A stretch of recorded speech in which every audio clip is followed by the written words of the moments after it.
Long distance relationship, ভালোবাসার extreme যদি কোনো লেয়ার থাকে বা স্তর থাকে, সেটা হলো লং ডিস্টেন্স রিলেশনশিপ। মানে বিভিন্ন ধরনের তো রিলেশনশিপ হয়, তো সেক্ষেত্রে লং ডিস্টেন্স রিলেশনশিপটা হলো একটা এক্সট্রিম পর্যায়। কারণ আমি মনে করি দুটো মানুষের সাথে যখন দুটো মানুষের যোগাযোগের মাধ্যমটা খুব সীমিত হয়ে যায়, খুব লিমিটেড হয়ে যায়, তাই লং ডিস্টেন্স রিলেশনশিপে সব থেকে বেশি ম্যাটার করে হলো বিশ্বাস, একে অন্যকে বিশ্বাস, ট্রাস্টটা ভীষণভাবে ম্যাটার করে লং ডিস্টেন্স রিলেশনশিপে। কারণ দুটো মানুষকে দীর্ঘদিন দেখতে পায় না, দেখা হলেও সেটা শুধুমাত্র ভার্চুয়াল, সেটা থ্রু মোবাইল বা সোশ্যাল মিডিয়া। সেক্ষেত্রে এই রিলেশনটাকে মেনটেন করা খুব ডিফিকাল্ট হয়ে যায়, খুব পরীক্ষামূলক হয়ে যায় দুজনের কাছে। শুধু একজনের জন্য না, দুজনের কাছেই এটা ভীষণভাবে ম্যাটার করে দেখা হওয়াটা। দুজনকেই অসীম ধৈর্যের পরীক্ষা দিতে হয়, পেশেন্স লেভেল দুজনের অসীম হয়। এক্ষেত্রে দুজনেরই ইচ্ছা করে দুজনকে সাথে পাশে বসে কথা বলা, হাত ধরা, একটু স্পর্শ, কিন্তু সেটা হয়ে ওঠে না।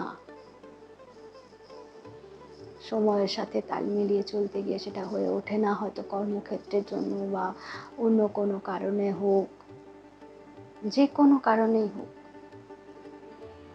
একটা এক্সট্রিম লেভেল পর্যন্ত দুজনকে পরীক্ষা দিতে হয় লং ডিস্টেন্স রিলেশনশিপে।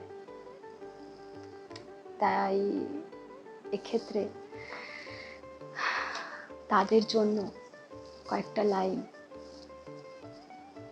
লেখাটা আমার না, লেখাটা একজন কবির সংগৃহীত, সেই লং ডিস্টেন্স মানুষগুলোর জন্য যারা দীর্ঘ সময় অপেক্ষায় থাকে প্রিয় মানুষটার সাথে দেখা করার জন্য, স্বপ্নের জাল বুনে চলে, দুজনের